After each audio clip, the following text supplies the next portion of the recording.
voltamos hoje com mais um programa TVL Cultura e hoje vamos trazer dois temas diferentes, a fotografia e a literatura. Bom, para falar um pouquinho de literatura, convidamos o Fred Elboni, que é autor do livro Um Sorriso ou Dois. Oi Fred, seja bem-vindo. Tudo bem? Tudo certo.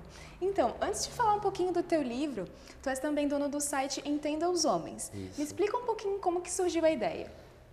A ideia surgiu, para ser bem sincero, nunca gostei muito de escrever, né? Eu sempre fui melhor em matemática, física, biologia. E aí, do nada, via coisas no cotidiano que eu achava divertido, né? Eu pescava alguma coisa no dia, anotava. E aí eu usava bastante Twitter, né? Que era só frasezinha, daí eu pegava uma frase legal, pá. Eu comecei a ver que começou a dar certo, eu fiz um blogzinho bem simples, foi criando corpo, aí eu criei um blog um pouco mais legal, mas isso foi muito linear, assim, sabe? As coisas foram muito devagarzinho, nada bombou, assim, sabe? Foi tudo bem devagar. A gente fez um design muito mais legal, agora contratou, já está com 12 funcionários, então cresceu muito, assim, mas foi uma coisa bem por captar as coisas do cotidiano, uma coisa legal e eu transformar numa crônica, uma coisa bem leve, aí a gente foi criando um corpo, assim. Para a galera que não conhece, explica um pouquinho qual que é a linha do teu blog. A linha é um blog, assim, digamos, para mulher que ela é mais coisa do que a sociedade define como coisa de mulher, digamos assim. Porque eu via que, na minha percepção, claro, as revistas femininas, as coisas eram um pouco frívolas, assim, sabe? As pessoas, emagrece 5 quilos, como conquistar o seu macho, enfim, coisas muito apelativas. E talvez não tinha um conteúdo que, na minha concepção, seria legal. Eu falei, porque a gente não cria um portal para mulher de conteúdo relevante, de viagem, de cultura, de relacionamento também, de sentimento, de conto, de crônica. A gente pegou uma variedade de pessoas, mas sempre com essa linha meio lirista, assim, né? Sempre uma coisa lúdica, uma coisa gostosa de ler, uma coisa de ser divertida, assim. O site é voltado para o público feminino, então? Totalmente feminino. E apesar do nome, né, que o pessoal já vem entender os homens, então já acha que vai vir aqui entender os homens, mas não tem muito a ver com isso não, assim, sabe? Entender os homens é entender eu, entender você, entender os sentimentos, as pessoas em geral, assim, entendeu? E não propriamente o homem ser masculino, assim, tá? E dentro da tua equipe tem alguma mulher que trabalha, escreve para o site? Tem 4 mulheres, dos 12 são 4 mulheres, porque eu acho que eu não podia menosprezar a mulher, eu acho que ela agrega para a própria mulher também, né? O objetivo é esse, acho que agregar para o público feminino, independente do conteúdo que for. E no âmbito geral, qual que é a maior dúvida de nós mulheres? Não dá pra fugir muito da dúvida masculina de sempre, né? Os homens, porque eles pensam isso, como pegar mais segurança, como ser uma pessoa mais leve no cotidiano, né? É isso que a gente passa. Isso que elas perguntam pra gente assim, mas o cara fez isso, será que eu faço aquilo? Como conquistar? Aquelas coisas simples, pragmáticas de sempre. Mas a gente sempre tenta passar uma linha meio de ser leve, ser segura consigo, você acha teu caminho independente de se for o João, o Mário, o cara que for, entendeu? Você se autoconhecer, independente do assunto que for ler. Se você se conhecer no assunto sentimento, talvez você consiga se conhecer no trabalho, consiga se conhecer em vários outros âmbitos, assim. Bom, quem for ver o site vai ver que tem bastante feedback. Os leitores entram em contato com o Fred. Tem alguma que mais te marcou? Vários que me marcaram, assim, porque a gente recebe muita mensagem, assim, uma coisa assim que até eu não consigo dar conta, assim, coisa de mais de, isso só privado, né, mais de 1000 mensagens por e-mails por semana. E coisas, histórias e tal. E como nós temos de ler tudo, né, mas salve uma ou outra, uma menina que tinha câncer, um rapaz, perdão, que tinha câncer, e aí ele mandou uma mensagem pra gente, pesquisei, achei vocês na internet e tal, li, gostei muito e tal, A gente fez uma resposta grande, falando sobre a vida pra ele, ele falou que tinha câncer e tal. E aí, uma senhora mensagem, e aí ele respondeu, só que ele falou pro irmão dele, só quando eu morrer tu manda mensagem pra eles. Aí ele veio a falecer e mandou uma mensagem de resposta pra gente, falando, provavelmente se tu chegou a ler essa carta, eu já não tô mais aqui, mas... E teve uma menina com câncer também que falou, teve várias coisas assim que surgiram, mas sempre nessa linha de me trouxe realmente um sorriso ou dois, me trouxe uma alegria no momento, assim, uma coisa bem leve. Bom, e no teu site também a gente vê que tem algumas coisas íntimas, opiniões íntimas. Tu tem medo disso te tornar exposto demais pra mídia? Não, eu nunca, apesar de ser íntimo, fica aquela coisa meio pouco solúvel, ninguém sabe se é verdade ou se não é, e esse é o charme do negócio. Eu falo, você nunca vai saber se é real ou não é. O objetivo é você ler o texto, gostar e ponto. Se é eu e tu, teu namorado, duas pessoas que nem existem, não entra em questão, sabe? O gostoso é você ler, fez feliz, ponto. Missão cumprida. Então eu acho que é muito difícil, eu não trago tanta realidade, eu trago algumas intimidades, mas nada assim fidedigno à realidade, talvez sonhos, imaginações, coisas mais, como eu disse, líricas, assim. Vamos aproveitar que o Fred está aqui e fazer algumas perguntas para eles, para que nós, mulheres, entendamos um pouco esse universo masculino. Fred, qual que é a diferença entre amor e paixão? Para mim, é óbvio, deixando claro que é a minha opinião, né? Não posso generalizar por ninguém, mas o amor talvez fosse algo mais confluente, algo mais que, na minha opinião, precisa de tempo. As pessoas dizem, não, eu posso amar amanhã. Isso para mim é a paixão, entendeu? É você gostar. O amor, tempo, carinho, confiança, isso não dá para ter em tão pouco tempo. Eu digo, se você ama a pessoa em, sei lá, 6 meses, eu digo, tá, então 40 anos você vai sentir o que? A mesma coisa? O mesmo sentimento? Eu digo que assim, o amor que tu sente pela tua mãe é o mesmo amor que tu sente pelo teu namorado. Tu vai dizer, não, claro, é diferente. É diferente, porque tem o tesão e tem a paixão que passou antes. Mas o carinho é a mesma coisa, é a reciprocidade, a confiança, a vontade de estar junto, é o cuidar, que é o que a gente diz quando as pessoas ficam mais velhas, elas só restam amor. Aqueles casal de 50, 60 anos, só restou amor, porque já passou o tesão, passou a paixão, e o amor deles é o quê? O carinho, é estar ali junto, conversar. Enfim, mais ou menos isso, talvez seja pra mim, assim. Legal. E o que é o ciúme? É o amor ou a insegurança? Eu acho que, na minha opinião, um pouco mais insegurança, assim. Eu acho que ciúmes é como é que eu posso dizer? Ciúmes é um tempero, mas tempero demais desanda o prato, sabe? Então, assim, é legal você ter um pouquinho pra ter aquela apimentada na relação, aquela coisa, porra, que legal, tal, ciúminhos. Mas eu acho que existe, como tudo na vida, um certo bom senso, né? Que você vai ter demais. Mas eu acho que quando é demais, que é o que me parece, traz mais insegurança do que realmente amor. Então, não quer dizer que o cara tem mais ciúmes do outro, que ele ama mais alguém que não tem. Será que o outro não consegue ver a relação de uma forma mais madura? E o sentimento talvez possa ser o mesmo? Então, é uma coisa mais de perspectiva e não situacional, assim, sabe? Sim. E relacionamento à distância, dá certo? Dar certo é um tema um pouco complicado, né? Porque às vezes pode dar certo e não dá certo, né?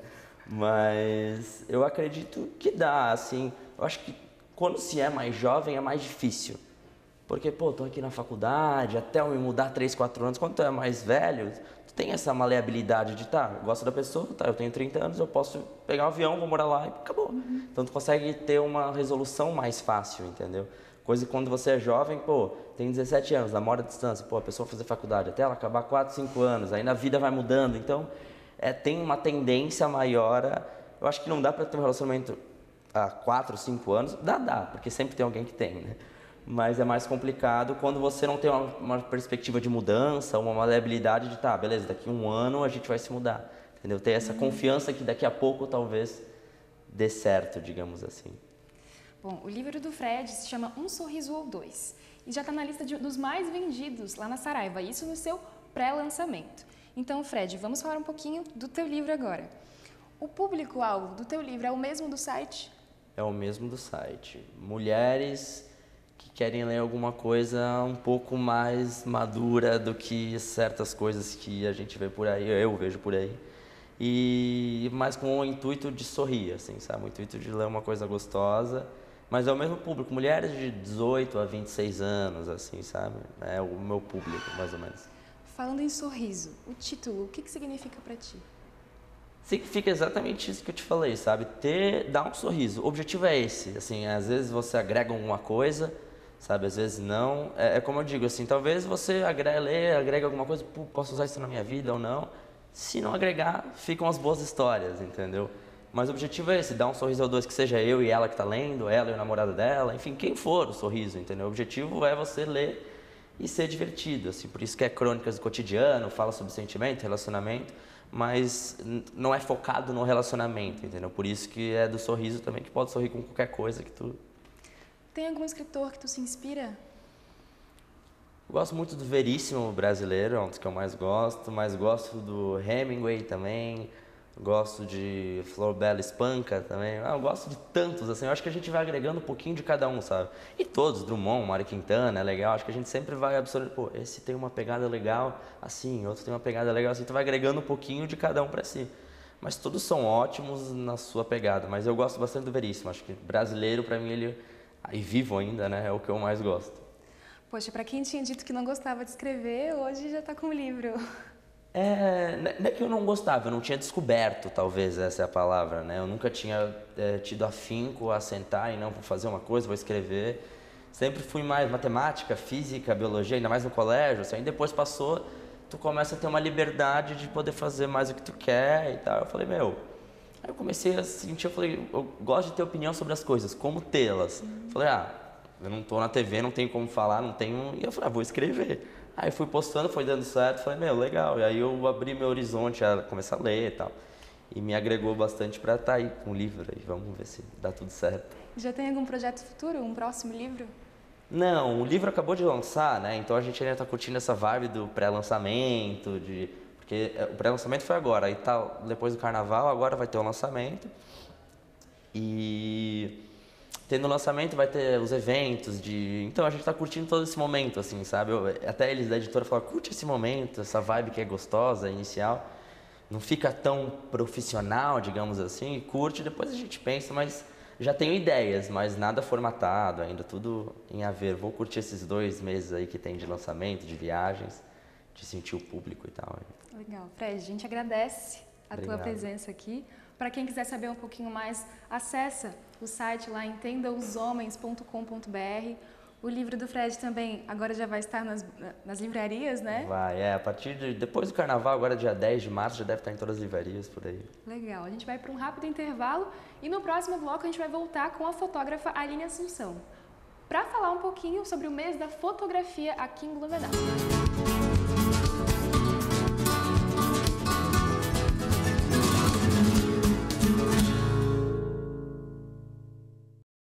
Boa noite. Boa noite. A floresta amazônica sofre com o desmatamento. Mas desmatar não é só cortar árvores. Tem também o problema das queimadas. E é isso que o nosso repórter Tino Rex vai mostrar ao vivo da Amazônia. Obrigado, Stegosauro. A situação... Cobre dos governantes o fim do desmatamento na Amazônia. Aproveite enquanto você ainda pode fazer muito pela sua espécie. Boa noite. Boa noite.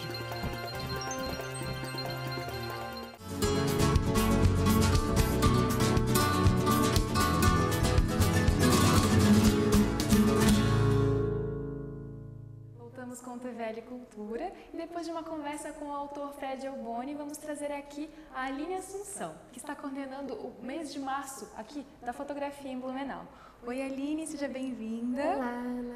Obrigada. Então, antes de falar um pouquinho do mês da fotografia, eu quero te perguntar, tu és fotógrafa, né? Eu não me considero fotógrafa, mas sim, eu fotografo e gosto de fotografia. E como que tu iniciou nessa carreira? Eu comecei a fotografar com câmera reflex, mais profissionalmente, em 97, que foi meu último ano no curso de design, que eu fazia lá em Curitiba, né, no Cefet de lá. E aí eu comecei a tomar gosto pela coisa, aí eu ganhei meu primeiro equipamento, minha primeira câmera reflex, meu par de lentes, meus tripés. E ali eu comecei a gostar muito dessa brincadeira. Naquela época ainda era analógica, né? Então a gente comprava os rolinhos de filme, juntava o que sobrava no fim do mês. Eu era estudante, então eu juntava aqueles rolinhos, o dinheiro que sobrava para comprar um rolinho de filme. Aí comprava 2, 3 rolinhos, batia, não tinha dinheiro para revelar, às vezes esperava 2, 3 meses para ver o resultado. Era uma lógica muito diferente da que é hoje com a digital, né? E brinquei muito em laboratório, de revelar, ver o resultado, errar, acertar. Então, assim, tinha uma atmosfera diferente, mas a coisa da fotografia é a mesma, né? A coisa do olhar, de você ver algo, perceber algo e querer, acho que, compartilhar e sonhar com o outro. Porque a fotografia, ela não é só a realidade, né? Ela é muito olhar do fotógrafo também. Eu não me considero fotógrafa porque eu não fotografo tanto assim mais, mas eu sou uma apaixonada por fotografia, eu já dei aula de fotografia no curso de jornalismo, de publicidade, estou sempre lendo, estou sempre pesquisando, estou sempre nas exposições, brinco de fotografar, né? Sou mais uma apaixonada mesmo. Mas então o que tu mais gosta de fotografar? se tu fores fotografar, né? Eu gosto muito de fotografar pessoas, eu gosto de fazer retratos e gosto também da linguagem mais contemporânea, mais experimental, que aí eu misturo outras técnicas, eu pinto sobre a fotografia, gosto de fazer umas interferências que já vai mais para a arte contemporânea até do que para a fotografia clássica. E como uma apaixonada pela fotografia, o que é, na verdade, a fotografia? O que ela pode passar para a humanidade? Na tua opinião? Eu vejo a fotografia como uma linguagem universal, né? Porque ela independe de um código próprio. Qualquer pessoa vê uma imagem e consegue tirar algo dali. É diferente, por exemplo, da língua, né? Do idioma, que a gente está aqui e de repente alguém lá na Polinésia vai nos assistir, não vai entender o que a gente está falando, né? E a linguagem, ela tem uma série de questões culturais envolvidas. Então, a fotografia ela é universal, o que não quer dizer que cada pessoa vai fazer a mesma leitura daquela imagem. Eu, como fotógrafa, tenho uma percepção, você vai receber essa imagem de uma outra forma e a pessoa da Polinésia, com a bagagem cultural dela, de outra. Mas eu acho que ela tem esse trunfo, né, de ser universal. A imagem, ela é muito forte, de conseguir unir as pessoas. E é um pouco disso que vai acontecer aqui no mês da fotografia, né? Ah, legal. E, bom, o celular agora é febre, todo mundo usa. Inclusive para tirar fotos. Como é que tu vê a presença desse aparelho? Eu acho que é uma grande revolução, né? A gente está vivendo, está presenciando uma grande revolução. Como talvez tenha sido o nascimento da fotografia, né? Quando os pintores e os teóricos diziam que a pintura ia morrer, porque a fotografia estava roubando essa aura, né, da obra de arte. Aí depois vem a fotografia digital, que mais uma vez as pessoas dizem, mas perdeu a graça, né? Cadê a coisa de revelar no laboratório? Agora a gente está vivendo uma outra revolução, que é essa invasão, né, do celular, que é uma tecnologia extremamente acessível. Os celulares estão na mão de todas as pessoas e conseguem fazer cada vez imagens com maior qualidade. Eu acho isso maravilhoso. Eu não acho que a fotografia tem que estar restrita a quem pode ter um melhor equipamento, né? Ela tem que ser acessível para as pessoas. Ela é uma forma de registro, uma forma de expressão, é uma forma de manifestar um afeto, de guardar um momento, o que não quer dizer que a fotografia está morrendo, né? Acho que os mais puristas às vezes se assustam com essa expansão, porque, meu Deus, agora todo mundo é fotógrafo. Não. Todo mundo fotografa e todo mundo tem o direito de fotografar e todo mundo pode se descobrir fotógrafo, né? Mas um vai ter um caminho, outro vai ter outro. Eu vou permanecer com as minhas fotos dos familiares, amadoras, meus selfies para o meu Facebook, né? Então, acho que a fotografia ela é para todos. Eu e o pessoal do Ponto, a gente acredita, tanto que o nome do Ponto de Cultura que vai fazer aí o evento é isso, fotografia é para todos. Que seja acessível, que seja linguagem, que seja expressão, que seja arte, e que cada um possa fazer uso dessa linguagem como quiser, né? Legal. E qual que é o limiar entre a fotografia meramente técnica e a obra de arte fotográfica? Olha, é um limite bem sutil, né? Porque a técnica, a linguagem, o olhar, elas estão o tempo todo ali se misturando, se conversando.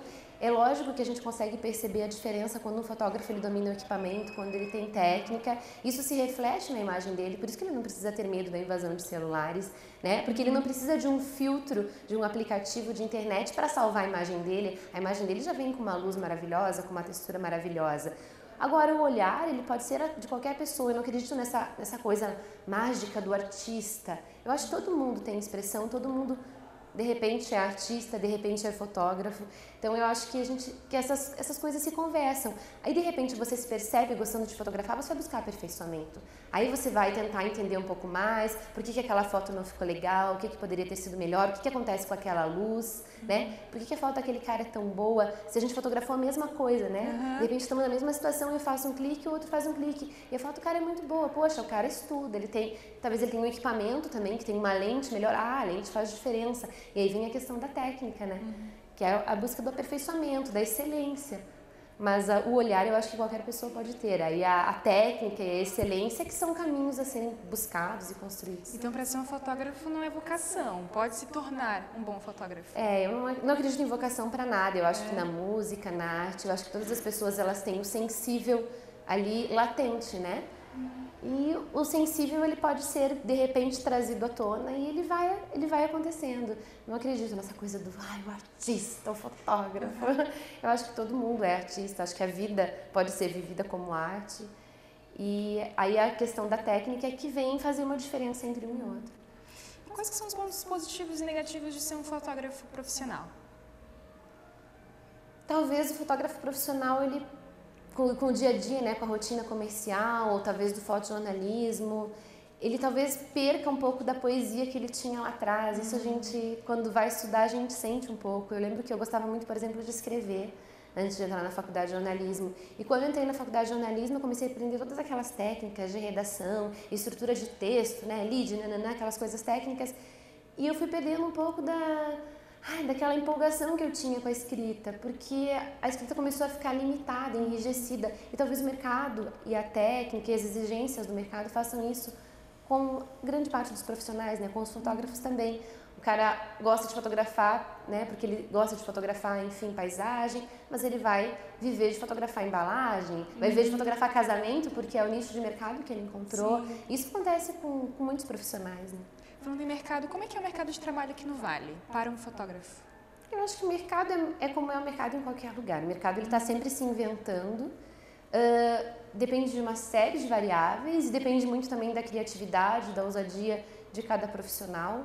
O mercado da fotografia ele não é um mercado regular e regulamentado, né? Então, tem muita coisa de cada fotógrafo fazer seu preço. Então, tem fotógrafo que se valoriza, se hipervaloriza até e mantém seu preço e tem um trabalho que garante esse valor. Tem fotógrafo fazendo por qualquer preço. Aí existe ali uma guerra, né? Isso como existe em outras profissões também, não tão regulamentadas, não tão tabeladas, né?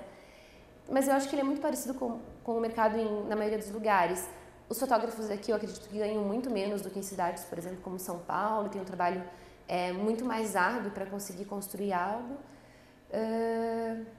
Eu acho que o mercado é o mercado.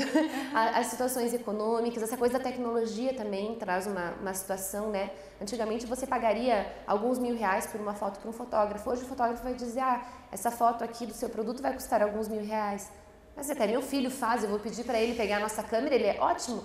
Aí o filho vai lá e faz, e daí a gente vê essas coisas também tenebrosas, às vezes no outdoor, no anúncio, com uma foto que você vê que é caseira. Então, assim, o mercado é uma guerra, é uma selva, né?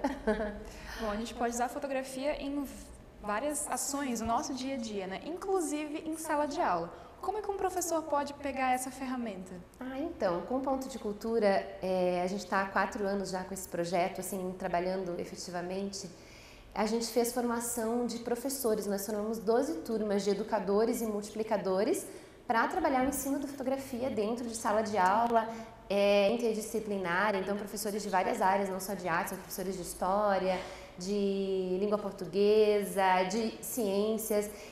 Eu acho que a fotografia ela é um tema transversal, ela cabe em muitas disciplinas e ela pode funcionar de várias formas. A gente tem um site que é o fotografiaparatodos.com.br e lá dentro tem uma área chamada professores e uma área chamada crianças ou estudantes. E lá dentro tem materiais didáticos e sugestões de atividades para a sala de aula que os professores podem acessar e podem baixar. Tem experiências para fazer com os alunos, como construir uma câmera escura, ideias para trabalhar fotografia, se de repente o professor não tem o equipamento. De repente, numa escola pública, o professor não vai ter uma câmera para trabalhar, mas ele pode trabalhar fotografia através de recorte, de uma câmera escura, de exercícios de olhar, né? A gente brinca com o enquadrômetro, que é um retângulo, e a pessoa vai identificando, poxa, aqui tem uma bela fotografia, eu te posicionei dentro do meu retângulo, identifiquei um fundo, uma composição, isso é uma fotografia. O clique é o que vem depois disso. Legal, vamos falar um pouquinho agora do mês da fotografia, que vai ser em março aqui em Blumenau. Como que surgiu a ideia? O mês da fotografia, ele faz parte, né, desse projeto Ponto de Cultura. Na verdade, é um pouquinho um projeto, é um sonho antigo meu, pessoal também, porque eu sou de Curitiba, eu estou 10 anos em Blumenau, e lá tinha a Bienal da Fotografia, e eu fui estagiária na Fundação Cultural, eu comecei a fotografar, e eu tive a oportunidade de frequentar 2 bienais, de acompanhar a organização de uma Bienal, e de ver aquela muvuca na cidade de fotógrafos de exposições, e poder ir em 1, 2, 3 exposições no mesmo dia. E aquilo me marcou, me fascinou. E quando eu vim para Blumenau e entrei para o Fotoclube, falei, gente, a gente precisa fazer alguma coisa assim, mas isso ficou latente, mas precisa de recursos, precisa de projeto. Quando veio o projeto do Ponto de Cultura, né, que é esse convênio com o governo do estado e com o governo federal, veio a oportunidade de, dentro desse projeto, realizar ali uma semana da fotografia, no começo era. E a gente foi se empolgando e a coisa foi crescendo, tomando corpo, acabou virando um mês, e que já extrapola o mês, né, porque já começou ontem, em fevereiro, e vai até metade de março as exposições aqui na Fundação. Legal. E é só para os fotógrafos profissionais ou os amadores também? A gente elaborou uma programação que vai contemplar todos os públicos, por isso até que o slogan do evento é Blumenau vai respirar imagem. A gente quer que todas as pessoas tenham acesso, esse foi o foco. Então a gente tem vários tipos de atividades e de ações, são oficinas, palestras, workshops, exposições, para o público amador, para o fotógrafo profissional que quer um aperfeiçoamento, que quer viver uma troca, né? Vai numa palestra, vai num bate-papo, para o artista visual que usa da fotografia como linguagem, para os estudantes de comunicação, de design, de arquitetura, de moda, que usam a fotografia e podem buscar ali um aperfeiçoamento também, um pouquinho mais de técnica para estar fazendo uso dessa linguagem. As exposições a gente espalhou pela cidade, agora a partir do carnaval já tem montadas as exposições nos terminais de ônibus, para que as pessoas no seu dia a dia tenham um pouquinho de fotografia, um pouquinho de poesia, um pouquinho de arte na sua rotina tão maluca. Então a ideia é que todos os públicos possam de uma forma ou de outra ter acesso a esse evento. E, bom, vai ter workshops, oficinas, roda de conversa. Como que a pessoa faz para participar, se inscrever? Todas as oficinas são gratuitas, todas as atividades são gratuitas, né? Os workshops, as palestras. As oficinas é necessária inscrição. Aí lá no site a pessoa pode entrar e ver quais são as oficinas e ver o procedimento de inscrição. Tem duas que têm uma taxa, elas não são pagas, mas elas têm taxas porque nós vamos servir almoços lá no Parque Nacional, na oficina de fotografia de natureza, que vai ser um sábado e um domingo dentro do parque com o Zig Koch. Então, é só entrar no site, dar uma olhadinha, tudo é bem acessível, todas as ações praticamente são gratuitas, né?